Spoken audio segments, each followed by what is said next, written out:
so excited, and also a listener of the show, which is really cool. I love it. I'm very glad that we got to meet face to face. We've been having some conversations a little bit, but before we dig into event program and kind of your strategies, your challenges that you're facing, I want to hear from you. What is your thought on Exhibitor Live? Is this your first one? Yes, this is my first one ever. I love it. It is, well, for one, I always knew this was going to be the case, but an event put on by event professionals, it can't go wrong. But also just in going through the coursework and everything, I'm going through the CTSM program. Okay, great. So it's just, I've never felt so seen or heard in my career. It's a little emotional sometimes because I'm like, oh my gosh, they understand So me. validating. Yeah, it really is. And just the connections, the networking, it's been really amazing, and to hear the different solutions and all of that. So it's been really great. Good. Yeah. Is there anything that you've already felt like you're going to be able to take away and apply, or is there something that in particular that you're actually hoping to learn? No, there's tons. I've already made notes. I have my OneNote, and I've highlighted everything in green that I'm going to take back with me. And yeah, so it's a matter of, I think it'll be about finding the time and getting buy-in and that type of thing. So I'm excited for the things that I know I can automatically implement myself to help me stay better organized, better templates for things, that type of thing. But I'm also really excited to have different conversations with my leadership, with my direct supervisor about some, potential opportunities. That's really great. Yeah.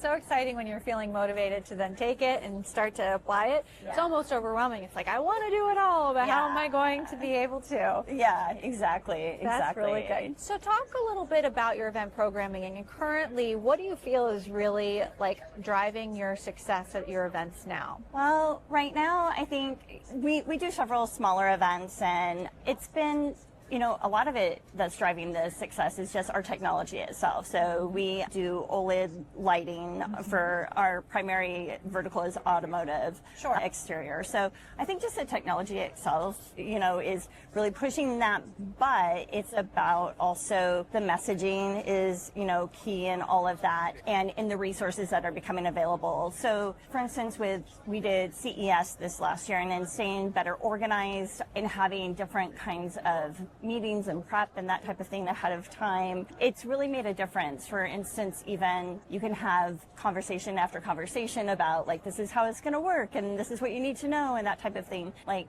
I built a SharePoint site for comm site for them to all be able to access and have available, and like so a lot of it is like the success that's driving the things. I feel like a lot of it is the organization, the communications beforehand, the collaboration is vital for it. Talk about project management tool, using a tool to kind of organize yourself. I'm assuming you're working backwards from deadlines. Absolutely. Absolutely. And I always like to be even more ahead of that as much as possible. So yeah. Now, you talked a little bit about your audience, and I think that's really important, right? Knowing your audience, and not everyone is going to convert the same way, right? And your product, having a good product in general, like, you're going to have a hard success if, what your company's selling is not necessarily the best or the coolest. Right. But what you're doing is you're really solving a problem with a really innovative product. Yes. Right? Yeah. But you mentioned, so you have different, types of audiences where really one-on-ones are even more impactful than having like big events. Yes. Am I right?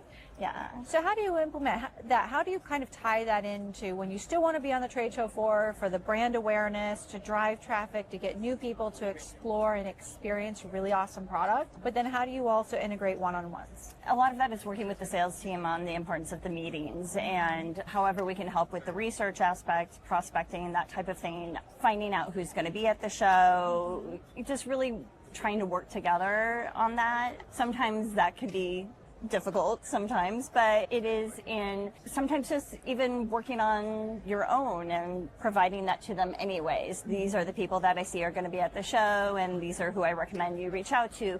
These are the resources that are going to be available to you. For instance, if they have an app, here are the scripts that you can use to be able to message them and that type of thing. Especially, I think I still get questions about, can we buy the list? There's still that thinking. So So it is a matter of reminding them there's new ways, you can't do that anymore always, Sure. and there's new ways of communicating. And so just really working with them on providing them the resources to be able to, to access those people and set up those meetings, because that is where the magic's going to happen for them. You wear a lot of hats. Yes. In your Yes. role. Yeah. Yes. And you're not the only one in event marketing. There are those that, really solely focus on event marketing, and that's the only part that they have, because they have the luxury of having a team to support them in the other elements.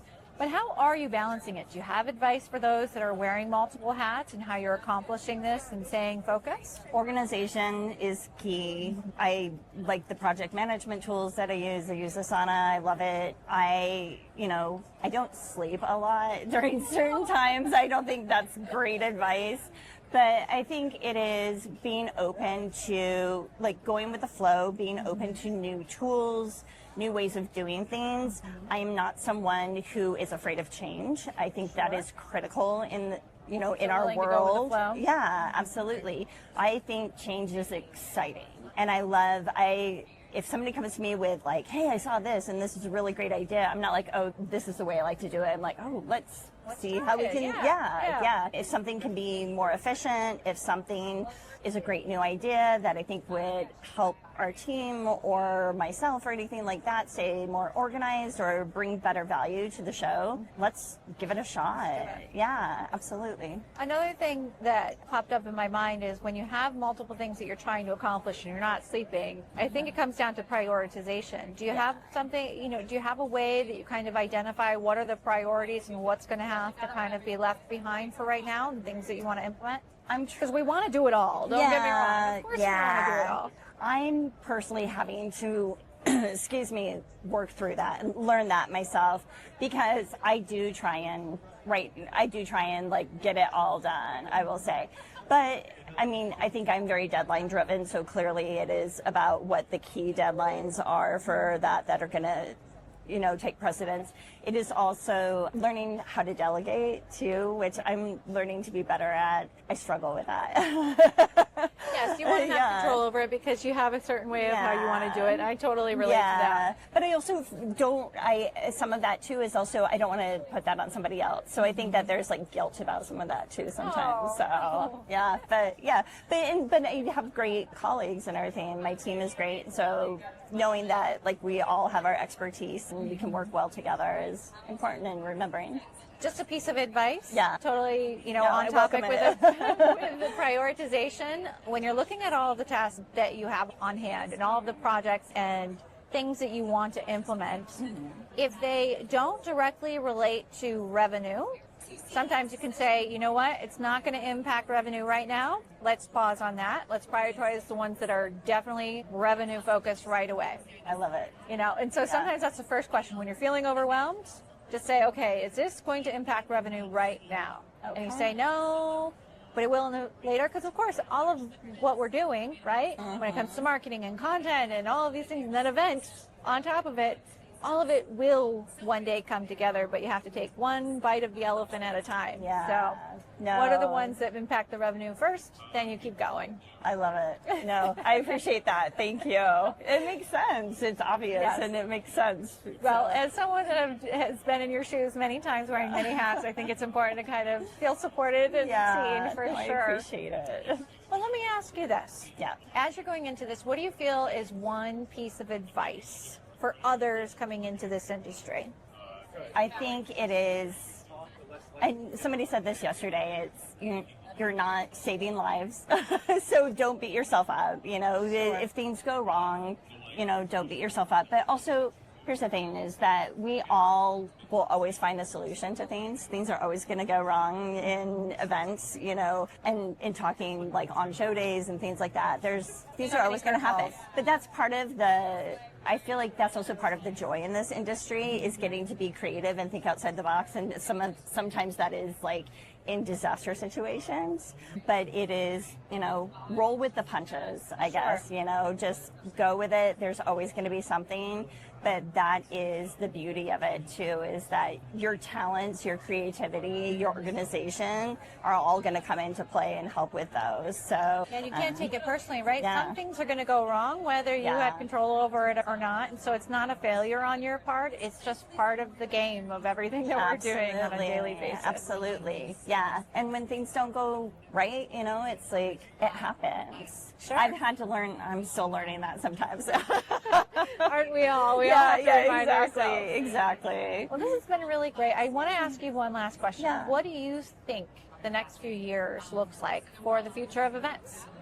Oh, I think it's gonna, and one of the biggest themes that I'm seeing at the show, like, and in our coursework and everything, has been AI. I'm really excited to kind of see where that takes us. And, I think that for preparing for that, there's a lot of efficiency. I know a lot of people have been scared and how that's going to impact people's jobs, but in seeing how it can help us as a tool to become more efficient in a lot of ways. Helps us wear those hats a little bit better. Yes, exactly.